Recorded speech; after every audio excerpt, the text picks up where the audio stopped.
Welcome to my channel Varma study 2020 बुकलाना। UP board के छात्रों के लिए क्लास 12th का इकोनॉमिक्स का हिंदी माध्यम से मैं फुल कोर्स कराऊंगा। यदि आप फुल कोर्स करना चाहते हैं इकोनॉमिक्स का तो मेरे चैनल को सब्सक्राइब कीजिए और बेल आइकन को प्रेस करना न भूलें ताकि जो भी वीडियो मैं अपलोड करूं उसका नोटिफिकेशन सबसे पहले आपको मिल सके। प्यारे बच्चों, पाठ तीसरा चल रहा उत्पादन एवं लागत, जिसमें परिवर्ती अनुपातों का नियम पढ़ाया जा चुका है। आज हम लोग पढ़ेंगे पैमाने का प्रतिफल का नियम। पैमाने के प्रतिफल का नियम, इसको शुरुआत करने से पहले थोड़ा सा बैकग्राउंड में चलूं। उत्पादन फलन दो प्रकार का होता है, अल्पकालीन उत्पादन फलन, दीर्घकालीन उत्पादन फलन। तो सबसे पहले उत्पादन फलन क्या है, जैसे लेक्चर 42 चल रहा है तो लेक्चर जो है 39 में हमने ये पढ़ाया है खूब बढ़िया से। आई बटन को क्लिक करके इस वीडियो को ज़रूर देख लीजिएगा ताकि ये चीज़ समझ में आवे। फिर भी मैं शॉर्ट में बता दे रहा हूँ उत्पादन फलन किसे कहते हैं। प्यारे बच्चों, जो इनपुट और आउटपुट होता है, आगत और निर्गत जो होता है, तो उत्पादन फलन की परिभाषा होगा कि इनपुट और आउटपुट के बीच जो भौतिक संबंध होता है। हमने क्या बताया, इनपुट और आउटपुट के बीच भौतिक संबंध को उत्पादन फलन कहते हैं। यह दो प्रकार का होता है, अल्पकालीन उत्पादन फलन, इसको भी शॉर्ट में सुन लीजिए। अल्पकालीन उत्पादन फलन में साधन जो दो प्रकार के होते हैं, स्थिर साधन और परिवर्ती साधन। तो स्थिर साधन को स्थिर रखते हुए परिवर्ती साधन जो होता है उसमें एक परिवर्ती साधन की मात्रा को बढ़ा करके जब हम उत्पादन करते हैं तो उसे अल्पकालीन उत्पादन फलन कहते हैं। और इस अल्पकालीन उत्पादन फलन में जो नियम लागू होता है उसे कहते हैं परिवर्ती अनुपातों का नियम। परिवर्ती कहिए परिवर्तनशील, ये पढ़ाया जा चुका है। जब 39 नंबर का 39 वीडियो देखेंगे तो ये चीज़ क्लियर हो जाएगा। दूसरा है दीर्घकालीन उत्पादन फलन।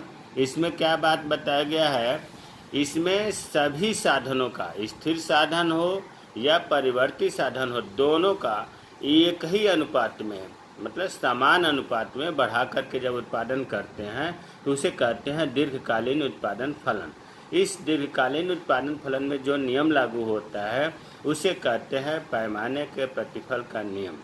प्यारे बच्चों, यहाँ तक पहले मतलब आई बटन पर क्लिक करके उस वीडियो को देख लीजिएगा। अब आते हैं जो दीर्घकालीन उत्पादन फलन में जो नियम लागू होता है, पैमाने के प्रतिफल नियम, इसकी परिभाषा क्या है। तो परिभाषा लगभग वही है दीर्घ उत्पादन फलन वाली। देखो, दीर्घकाल में अवस्थाएं दो बताई गई हैं, दीर्घकाल और अल्पकाल। दीर्घकाल का मतलब कि इसमें उत्पादक को बहुत समय मिल जाता है, हर चीज़ को बढ़ाने के लिए समय बहुत मिल जाता है। उत्पादन के सभी साधनों, सभी ध्यान से देखिए, सभी साधनों, इसमें दोनों साधन आ गए, स्थिर साधन और परिवर्ती साधन। तो दो बात अब तक महत्वपूर्ण हुआ, दीर्घकाल होना चाहिए और सभी साधन, स्थिर साधन और परिवर्ती साधन में समान अनुपात में, या इसको समान अनुपात को ये भी कह सकते हैं एक ही अनुपात में या एक निश्चित अनुपात में।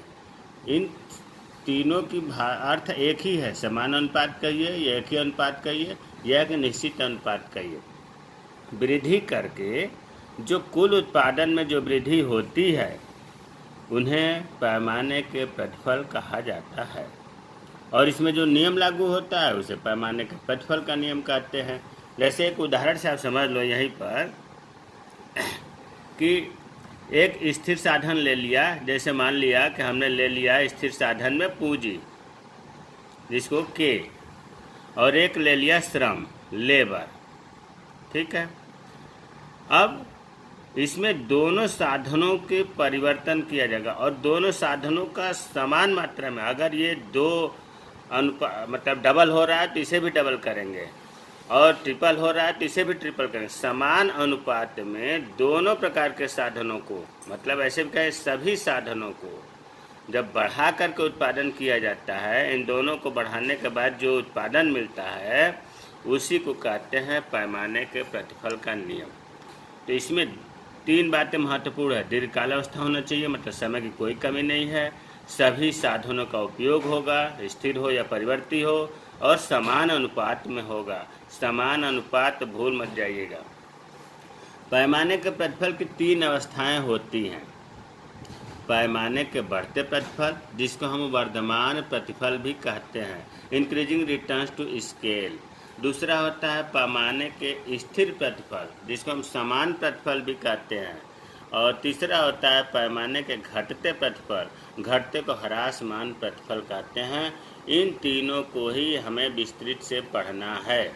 पैमाने के प्रतिफल में ये बात तो क्लियर हो गई होगी आप लोगों को कि पैमाने का प्रतिफल दीर्घकाल अवस्था में होता है और सभी साधनों को समान अनुपात में बढ़ाकर उत्पादन किया जाता है। अब चलो हम पहला आते हैं पैमाने के बढ़ते प्रतिफल। पैमाने के बढ़ते प्रतिफल का एक और नाम है वर्धमान प्रतिफल। कभी कभी ये पूछ दिया जाता है वर्धमान प्रतिफल के तो अंतर, वर्धमान मतलब वृद्धि से है, बढ़ने से है। अब जो है इसको पढ़ते हैं। जब उत्पादन के सभी साधनों में जिस अनुपात में वृद्धि की जाती है, उत्पादन में उससे अधिक अनुपात में वृद्धि होती है। क्या हमने बताया? जब उत्पादन के सभी साधनों में, अर्थात पूंजी में भी और श्रम में भी, एक स्थिर मान लिया, एक परिवर्ती मान लिया, जिस अनुपात में वृद्धि की जाती है, उत्पादन उससे अधिक अनुपात में वृद्धि होती है। उदाहरण से देखिए, जैसे मान लो ये श्रम है, श्रम को हमने परिवर्ती साधन माना है और पूंजी जो है स्थिर साधन माना है। अब श्रम मान लो हमने, श्रम का मतलब 1 मजदूर ले लिया और पूंजी 5 ले लिया, 5 इकाई मान लो या 5,000 रुपये मान लो। तो एक श्रम मतलब एक श्रमिक, एक लेबर और 5 इकाई पूंजी लगाने से मान लिया कि कुल उत्पादन हो गया 100। अब इसी अनुपात में अगर इसे हम डबल कर दें, 2 श्रमिक कर दिया तो इसका डबल करना पड़ेगा। समान अनुपात यहाँ देखो लागू हो रहा है, ये 1 से डबल कर दिए तो स्थिर साधन को भी डबल करना पड़ेगा, ये 10 हो गया। तो प्यारे बच्चों, जब हम साधनों को डबल कर रहे हैं तो उत्पादन भी डबल होना चाहिए। 100 यूनिट उत्पादन हो रहा है तो 200 यूनिट होना चाहिए। लेकिन पैमाने के बढ़ते प्रतिफल में ये डबल से ज़्यादा हो गया, उत्पादन 300 हो गया। यही चीज़ तो परिभाषा में है कि जब सभी साधनों को जिस अनुपात में, मतलब डबल अनुपात में वृद्धि किया, लेकिन उत्पादन में उससे अधिक अनुपात में वृद्धि हो गया। 200 डबल इधर बढ़ाए तो डबल होना चाहिए था, लेकिन डबल से ज़्यादा वृद्धि हो गया, तो इसे हम कहते हैं पैमाने के बढ़ते प्रतिफल। अब इसको ग्राफ से हम देखेंगे। देखिए, ग्राफ इससे इसका कोई मतलब नहीं है। ये चीज़ तो अपने आप में पूरा हो गया कि साधनों के अनुपात से कुल उत्पादन में ज़्यादा वृद्धि हो गई, इसीलिए हमने पैमाने के बढ़ते प्रतिफल कहा। अब देखो, हमने इधर बना दिया, मान लिया कि 6 श्रम हैं, श्रम 6 इकाई दिखाया, 1 2 3 4 5 6। इधर हमने पूंजी दिखा दिया, मतलब स्थिर साधन, और इधर परिवर्ती साधन दिखा दिया। इधर भी हमने 1 2 3 4 5 6 कर दिया। बीच में एक रेखा हमने खींचा। देखो, यहाँ से यहाँ तक 90 अंश का कोण है, तो बीच का मतलब हुआ 45 अंश का कोण पर लाइन होना चाहिए। और इसका ये O है, तो हमने चलो मान लिया E, और ये है पैमाना रेखा। ध्यान से देखना, एक समझ में आ जाएगा तो तीनों आ जाएगा समझ में। OE को हम कहते हैं पैमाना रेखा। अब जो है, सबसे पहले हम मान लिया कि तीन श्रमिक ले लिए और 3 इकाई पूंजी ले लिया या 3,000 रुपये ले लिया। इस पर जो है हम मिलाते हैं। पहले से मैं इसलिए नहीं बनाया कि हो सकता है समझ में ना आवे। ये हुआ, ये जो है 3 हमने श्रम लिया और 3 पूंजी लिया। अब जो है इस पर एक हम इस तरह से वक्र बनाया। बच्चों देखने में आपको लग रहा होगा ये तो इंडिफरेंस कर्व है, अनधिमान वक्र, उदासीनता वक्र, तटस्थता वक्र है, लेकिन नहीं, देखने में लग रहा है इसको हम कहते हैं आइसो प्रोडक्ट या आइसो क्वांट, हिंदी में कहते हैं समुत्पाद वक्र। देखो यहाँ लिखा है समुत्पाद वक्र, समुत्पाद या समुत्पत्त वक्र एक ही चीज़ है। इंग्लिश में कहते हैं आइसो क्वांट या आइसो प्रोडक्ट। ऐसे वक्र जो समान मात्रा में उत्पादन मतलब एक समान वृद्धि को प्रदर्शित करते हैं, तो इसे शार्ट में IQ भी कह सकते हैं, इसे शार्ट में IP भी कह सकते हैं। ये जितने भी IQ या IP वक्र बनेंगे, आइसो प्रोडक्ट या आइसो क्वांट वक्र बनेंगे, वो सभी उत्पादन समान दिखाएंगे। तो चलो हमने इसका मान लिया कि ये हो गया IP1, ठीक है। इस 3 इकाई श्रम और 3 इकाई पूंजी लगाने पर हमारा जो उत्पादन हुआ मान लिया कि 100 यूनिट हो गया, ठीक है। अब उपभोक्ता अगला 100 यूनिट और उत्पादन करना चाहता है। ध्यान दो, 100 यूनिट उत्पादन करने के लिए उसने 3 यूनिट पूंजी और 3 यूनिट श्रम लगाया, और आगे अभी 100 चाहता है, 100 यूनिट अधिक उत्पादन करना प्रोड्यूसर चाह रहा है। तो नियम क्या कहता है, मतलब जब इतना ही कर रहे हैं तो आगे भी 3 दूना 6 पर मिलना चाहिए, लेकिन ऐसा नहीं होता है बच्चों।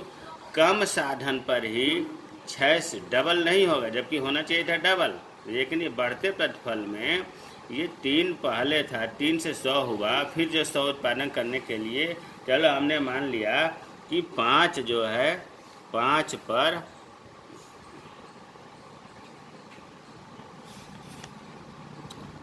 पर हमने IP वक्र खींचेंगे।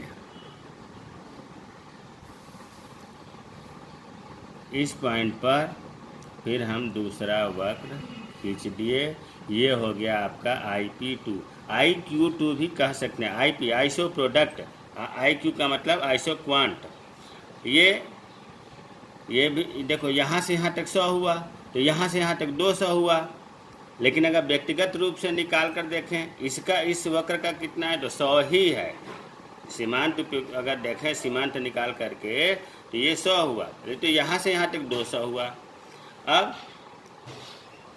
अब तक ये आपको क्लियर हो गया होगा कि पहले 100 यूनिट उत्पादन के लिए 3L मतलब 3 श्रम और 3 पूंजी की आवश्यकता पड़ी थी। अगले 100 उत्पादन करने के लिए बस 2 श्रमिक, 2 मतलब इधर 5 हो गया, 3 2 5, 2 श्रमिक और 2 पूंजी की बढ़ाने की ज़रूरत पड़ी, डबल करने की ज़रूरत नहीं पड़ी। अच्छा, फिर और मान लो कि 100 की बढ़ाना चाहता है, तो पता चला कि इस बार एक ही श्रमिक और एक ही पूंजी बढ़ाने पर 100 यूनिट उत्पादन हो गया।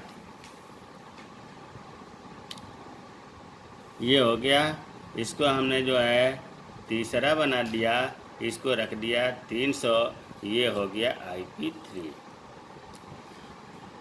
अब देखो यहाँ से यहाँ तक कितना इंक्रीज हुआ, 100, समझाने के लिए लिख रहा हूँ। यहाँ से यहाँ तक कितना इंक्रीज हुआ, 100, और यहाँ से यहाँ तक कितना इंक्रीज हुआ, 100। ये तो यहाँ से दिखा रहा है कि यहाँ से 300 इसका है, लेकिन समुत्पाद रेखाओं की विशेषता होती है कि सभी समान मात्रा में उत्पादन दर्शाती हैं। ये भी 100 यूनिट दर्शा रही है, ये भी IP2 वक्र भी 100 यूनिट दर्शा रही है, ये भी 100 यूनिट दर्शा रही है। तो अब जो है इसी को कहते हैं पैमाने के बढ़ते प्रतिफल, क्योंकि पहले हमें 3 यूनिट की ज़रूरत पड़ी थी, 3 श्रम की, 3 पूंजी की, फिर उतने ही उत्पादन करने के लिए उससे हमें कम ज़रूरत पड़ी, और उतने ही कम करने के लिए उससे भी कम करनी पड़ी। दूसरे रूप में हम ये भी कह सकते हैं कि अगर 100 यूनिट हुआ है तो इन 100 यूनिट को क्या कहेंगे, 3 श्रम और 3 पूंजी से इतना हुआ। इसको कहेंगे कि अगला 100 जो है 5 और 5 5 श्रम 5 पूंजी से हो गया। अगला जो है 6 से ही हो गया, 6 श्रम 6 पूंजी से। तो इस तरह से ये बनता। अब इनके हम नाम रखते हैं। जैसे मान लो ये हमने नाम रख दिया ए, ये नाम रख दिया बी, ये नाम रख दिया सी। प्यारे बच्चों देखो, ये जो है ना, यहाँ से यहाँ तक जो दूरी है वो ज़्यादा है। मतलब अगर हम यहाँ लिखना चाहें, चलो यहाँ लिख देते हैं ओ ए सबसे ज़्यादा दूर है, इससे छोटा ए बी है, और इससे छोटा बी सी है, बी सी सबसे बड़ी। मतलब ये जो पैमाना रेखा है ना, इनको ये समुत्पाद वक्र टुकड़ों में काट दिया। ये समुत्पाद रेखाएं हैं। पैमाना रेखा ये है ओ ई रेखा को ये टुकड़ों में काट दिया, और प्रत्येक टुकड़े की विशेषता है कि प्रत्येक टुकड़ा क्रमशः छोटी होती जा रही है। सबसे बड़ा ओ ए सबसे बड़ा है, देखो, इससे छोटा ए बी, इससे छोटा बी सी, तीनों छोटे होते जा। ये क्या दर्शाते हैं? ये प्रत्येक टुकड़ा ये दर्शाते हैं कि एक निश्चित पूंजी और निश्चित श्रम के अनुपात को दर्शाते हैं। और ये जो हमने संकेत बनाया है, ये संकेत ये बताते हैं कि श्रम और पूंजी की क्रमशः कम मात्रा में, देखो आगे कम ही तो मात्रा, श्रम पूंजी की कम मात्रा प्रयोग हो रही है, कम मात्राओं के प्रयोग से उत्पादन में एक समान में वृद्धि होती है। तो इस प्रकार के जो अवस्था होती है उसे हम कहते हैं पैमाने के बढ़ते प्रतिफल। तो ये ग्राफ आपका हुआ। ग्राफ याद अगर होगा तभी आप व्याख्या कर पाएंगे। वैसे हमने लास्ट में इसकी व्याख्या लिख दिया है, ताकि अगर जिस बच्चों को समझ में नहीं आएगा उस व्याख्या की सहायता से इसे आप समझ लेंगे। फिर एक बार शॉर्ट में मैं बता देना चाहता हूँ कि जो समुत्पाद रेखाएं होती हैं वो समान उत्पादन को दर्शाती हैं। जैसे इस चित्र में 100 यूनिट दर्शा रही हैं। ये समुत्पाद रेखाएं पैमाना रेखा को टुकड़ों में बांट दी है। आप देख रहे हैं कि 3 टुकड़े बने हैं। ओ एक टुकड़ा हुआ, ए बी दूसरा टुकड़ा, बी सी तीसरा टुकड़ा। ये प्रत्येक टुकड़ा जो है दोनों साधनों के, मतलब श्रम की और पूंजी की एक निश्चित मात्रा को, देखो ये टुकड़ा जो है ओ ए 3 बता रहा है, 3 श्रम 3 पूंजी। ए बी टुकड़ा जो है 5 श्रम 5 पूंजी बता रहा है। बी सी टुकड़ा जो है 6 श्रम 6 पूंजी बता रहा है। तो एक निश्चित मात्रा बताता है। प्रत्येक टुकड़े की लंबाई कम होती जा रही है, अर्थात ओ A less than A B less than B C. इन चिन्हों के, मतलब ओ ए चिन्हों का प्रयोग जो ये बना है, इसका अर्थ होता है कि श्रम और पूंजी की क्रमशः कम मात्रा प्रयोग करने से भी उत्पादन एक समान मात्रा में मिलती है। इसे हम कहते हैं पैमाने के बढ़ते प्रतिफल। अब दूसरा जो है पैमाने के घटते प्रतिफल। पैमाने के घटते प्रतिफल तीसरा है। पहले स्थिर प्रतिफल पढ़ लेते हैं। पैमाने के स्थिर प्रतिफल, जब उत्पादन के सभी साधनों में, सभी साधन का मतलब स्थिर साधन और परिवर्ती साधन, जिस अनुपात में वृद्धि की जाती है उत्पादन में भी उस अनुपात में ही वृद्धि होती है, तो उसे पैमाने के स्थिर प्रतिफल कहते हैं। जैसे चलो उदाहरण से हम समझ लेते हैं कि एक श्रम ले लिया और 5, जो पहले लिया था वही ले लिया, एक श्रम और 5 यूनिट पूंजी या 5,000 रुपये, इसको हमने डबल कर दिया, 2 श्रम बढ़ा दिया। पहले ये देखो, एक श्रम और 5 पूंजी जब लिया तो उत्पादन कितना हुआ? 100 हुआ। अब 2 इसको डबल कर दिया, श्रमिकों की संख्या डबल कर दिया, इसी अनुपात में पूंजी बढ़ेगा। ये देख लो, पैमाने का प्रतिफल नियम में समान अनुपात होता है। ऐसा नहीं कि ये डबल कर दिया, ये 3-4 बढ़ाया बस, इसको भी डबल करेंगे तो 10 होगा। जब ये डबल हमने किया तो कुल उत्पादन भी डबल हुआ, 200। जबकि पैमाने के बढ़ते प्रतिफल में क्या था? डबल करने के बाद कुल उत्पादन डबल से भी ज़्यादा हुआ।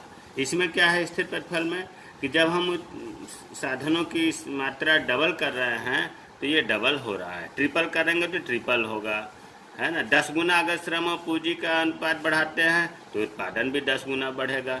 तो ऐसी स्थिति को हम कहते हैं पैमाने के स्थिर प्रतिफल। इसके चित्र के लिए जैसे इसमें बनाए थे, श्रम हो गया, इस साइड में पूंजी हो गया, बराबर बराबर 6 यूनिट में बांट दिया, 6 इधर बांट दिया, बीच में ये हमने ओ ई रेखा खींचा जिसको हम कहते हैं पैमाना रेखा। पैमाना रेखा, पैमाना रेखा बीच में होना चाहिए, 45 अंश के कोण खींचते हुए होना चाहिए। चलिए अब हमें ये देखना है कि ये बराबर बराबर अनुपात में स्थिर बनेगा तभी तो चलो हम पहले हम 2-2 यूनिट पर ले लेते हैं। 2, पहला जो है 2 श्रम और 2 पूंजी हमने लगाया, सॉरी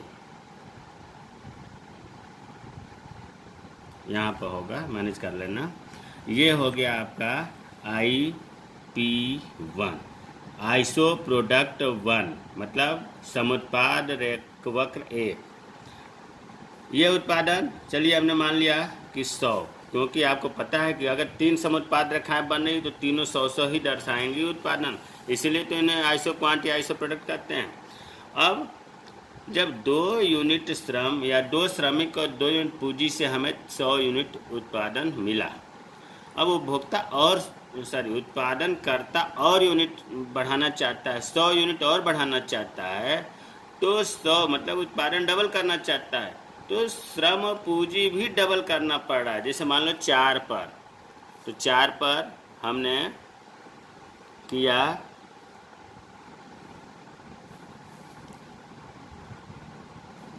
4 पर, इस पर हमने खींच दिया आइसो प्रोडक्ट 2, ये भी 100 हो गया। अर्थात अगली 100 यूनिट उत्पादन बढ़ाने के लिए हमें डबल करना पड़ा। फिर और अगर 100 यूनिट उत्पादन करता बढ़ाना चाहता है तो फिर इसका 2-2 का अनुपात ही चल रहा है, फिर 6 पर कर दिया।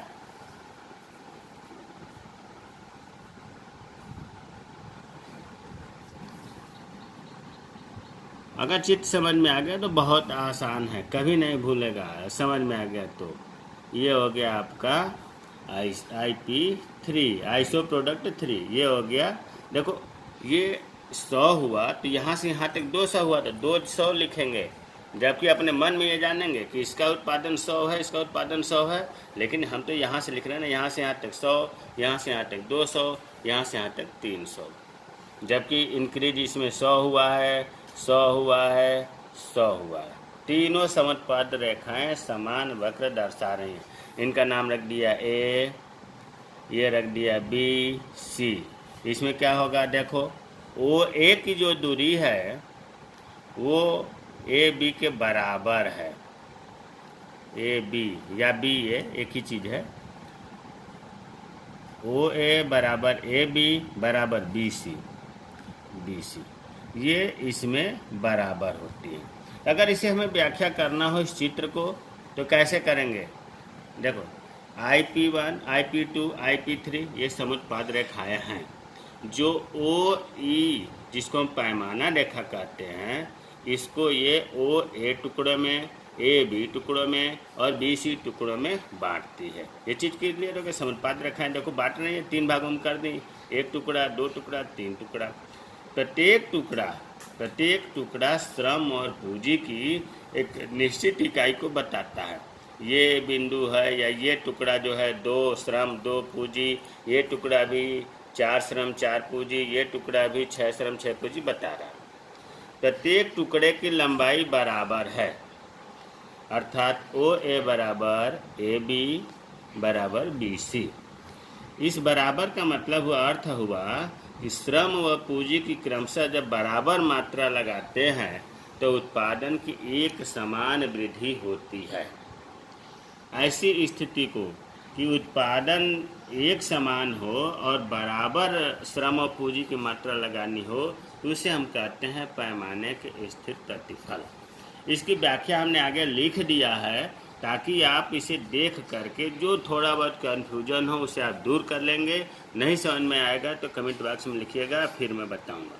अब तीसरा आते हैं पैमाने के घटते प्रतिफल। जब उत्पादन के सभी साधनों में जिस अनुपात में वृद्धि की जाती है उत्पादन में उससे कम अनुपात में वृद्धि होती है तो उसे पैमाने के घटते प्रतिफल कहते हैं। बढ़ते प्रतिफल का उल्टा है। जैसे उदाहरण ले लो, मान लो एक श्रमिक लिया हमने और 5 लिया, कुल उत्पादन कितना हो रहा था 100 यूनिट। तीनों में एक ही तरह का उदाहरण लिया हूँ। अब इसका हमने डबल कर दिया, 2 यूनिट 2 श्रम बढ़ा दिया, डबल कर दिया, पूंजी हमने 10 कर दिया, तो उत्पादन तो डबल होना चाहिए। लेकिन उत्पादन डबल ना हो करके उत्पादन यहाँ कम होगा। कितना होगा? 200 होना चाहिए था, तो 200 के जगह पर हम चलो मान लिया कि 150 हुआ। यही चीज़ तो है कि जितना साधनों में परिवर्तन हो रहा है उससे उसके अनुपात में कम उत्पादन मिल रहा है, इसी को कहते हैं घटते प्रतिफल।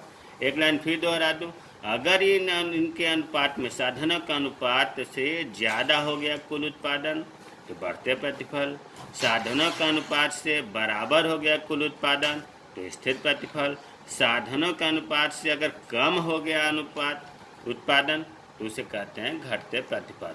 देखो फिर एक बार रिपीट कर देना, ये डबल हुआ, श्रम डबल कर दिया, पूंजी डबल कर दिया, मतलब साधनों की मात्रा डबल कर दिया, लेकिन उत्पादन 100 से डबल 200 नहीं हुआ, कम हुआ, जिसे हम कहते हैं पैमाने के घटते प्रतिफल।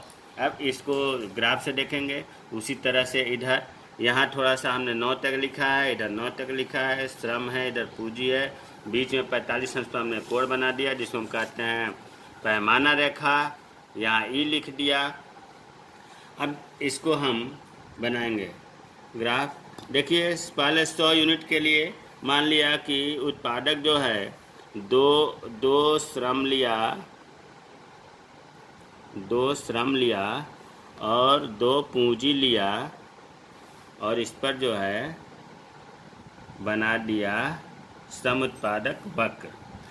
इंडिफरेंस कर्व दिख रहा है आपको, लेकिन दोनों के उत्पादन दिखाने के लिए समुत्पाद वक्र कहते हैं। बनेगा, दिख रहा है जैसे, भले आपको पता होगा कि इंडिफरेंस कर्व तटस्थता वक्र जो वो संतुष्टि प्रदान करता है, वो उत्पादन से उसका कोई लेना देना नहीं है। जबकि आईपी वक्र जो है ये उत्पादन समान उत्पादन दर्शाता है, इसलिए यहाँ भूल करके भी तटस्थता वक्र का जिक्र नहीं होना चाहिए।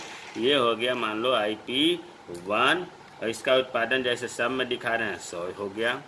अब जो है आपको पता है कि फिर 100 यूनिट उत्पादन करने के लिए इससे ज़्यादा साधनों का उपयोग करना पड़ेगा, क्योंकि लिखा है इसमें कि साधन के अनुपात में उत्पादन कम होता है, तो हमें 100 ही लेना है तो साधन ज़्यादा उत्पादन करना पड़ेगा। तो चलो हम मान लेते हैं कि ये 2 पर था, तो अगला जो है हम 5 पर 5 श्रमिक ले लेते हैं और 5 पूंजी ले लेते हैं।